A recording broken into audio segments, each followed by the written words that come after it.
Guys আজকে আমাদের বাড়িতে স্নেক এসে পড়ছে। স্নেক মানে জানোই সাপ, আর ওই সাপটা খুব হাতে পাতায় এমন করছে আর সাপটা বেরোছে। সাপের নাম হলো কালজাত। আর এই যে আমার বোনের খরগোশ খরগোশ খরগোশ খরগোশ এই তুমি যা তো আমার বাবু কাটো।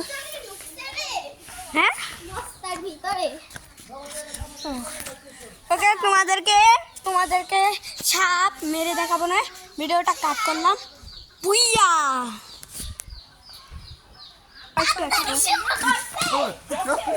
বাড়ি দিবার পারো না দি লাগাও লাগাও বাড়ি লাগাও বাড়ি।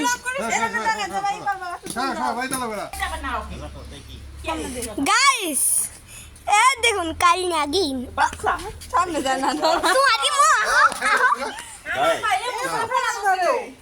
হ্যাঁ ফানা ধরে এই সাপ কাল যাই গাইস বাইতে বুঝছো কাতি মাইশা দিন তো গাইস ভিডিওটা এতক্ষণই।